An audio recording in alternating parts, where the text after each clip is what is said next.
Mohanavani Telugu podcast వింటున్న శ్రోతలందరికీ హృదయపూర్వక ధన్యవాదాలు. ఒక్కొక్కసారి ఆ మహనీయులు భగవంతునకు పరీక్షలు పెట్టినట్లు కనబడదు. మహనీయునిపై అవిశ్వాసమును భగవంతుడు తనపై అవిశ్వాసముగా భావించి తగు చర్యను చేపడతాడు. మహనీయుని భక్తిని ఇతర సద్గుణములను బహిర్గతం చేస్తాడు. తులసీదాసు రామకథాగానం ప్రజలను విశేషంగా ఆకర్షిస్తోంది. అది చూచి వారవలేకపోయారు కొందరు ముసల్మానులు. షాజహాన్ పాదుషా వద్దకు పోయి, ఈ తులసీదాసు రామకీర్తన వల్ల మహమ్మదీయ మతం నాశనమైపోతోంది అని మొరబెట్టుకున్నారు. తులసీదాసును షాజహాన్ లాల్ కిల్లాలో బందీ చేయించాడు. తులసీదాసు స్థితిలో ఏ మార్పు లేదు. రాముడు ఎక్కడ లేడు? కాశీలోనేనా ఉన్నది? అయోధ్యలోనేనా ఉన్నది?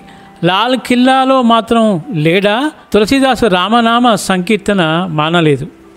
మరునాడు ఉదయానికి సర్దారులు లాల్ కిల్లా రాళ్లు పెరికి వేయబడి ఉండడం గమనించారు.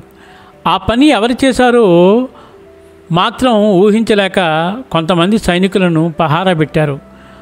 ఆ రాత్రి కొన్ని వందల కొలది వానరములు మూకమ్మడిగా రాళ్ళు పెరికించనారంభించాయి. సిపాయిలు వానరములను తరిమివేయలేకపోయారు. ఈ వార్తను షాజహాన్కు చేరవేశారు.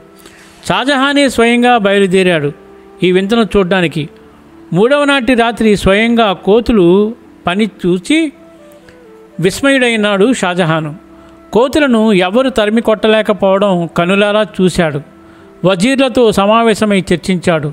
లాల్ కిల్లాలో ఖైదీగా ఉన్న తులసీదాసును విడుదల చేస్తే కోతులు తమ పనిని విరమించే అవకాశం ఉంటుందని మంత్రులు సలహా ఇచ్చారు. షాజహాను వారి సలహా ప్రకారం తులసీదాసును విడుదల చేశాడు. అదేమి చిత్రమో కానీ తులసీదాసును విడుదల చేసిన తర్వాత వేల సంఖ్యలో వానరసేన వచ్చి పెరికివేసిన రాళ్లను తిరిగి యథాస్థానంలో ఉంచి వాటి దారినవి వెళ్ళిపోయాయి. ఈ విచిత్రం షాజహానును ఇంకా ఆశ్చర్యపరిచింది. మున్షీలను పండితులను రావించి తులసీదాసు గానం చేసే రామాయణ కథను పారసీకంలోనికి అనువదింపమని ఆదేశించాడు. రామాయణం పారసీకంలోకి అనువదింపబడింది. రామాయణ కథను విని షాజహాను ఎంతో ఆనందించాడు. సైనికులు ఉపయోగార్థము ఉర్దూ భాషలోనికి కూడా అనువదింపమని ఆదేశించాడు.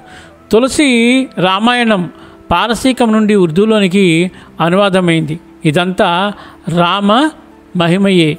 తులసీదాసును బంధించినది అక్బర్ అని కూడా కొందరు అంటారు. అప్పుడు తులసీదాసు హనుమాన్ చాలీసాను పఠించాడని, వానరములు వచ్చి గడిబిడి చేశాయని, అప్పుడు తులసీదాసును వదిలివేశారని అంటారు.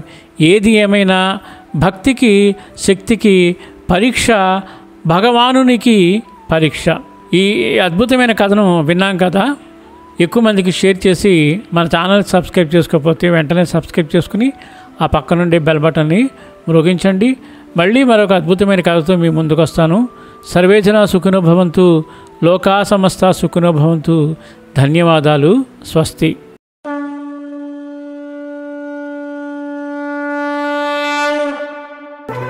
వినుడు వినుడు శ్రోతలారా, మహాభారత కథలు మన మనుగడ కోసం అందించిన కథలు. శూరులు ధీరులు వీరుల చరితలు, మన కృష్ణయ్య బోధించిన బోధలు. ఎంత విన్నా తరగని చెరగని మరువలేని మన భారతం మహాభారతం.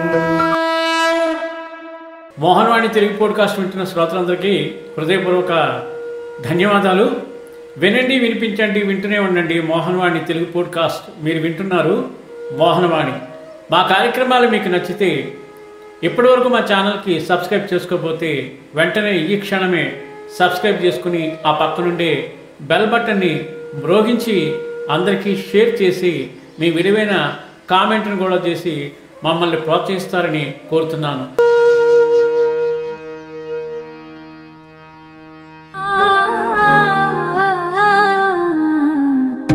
మోహనవాణి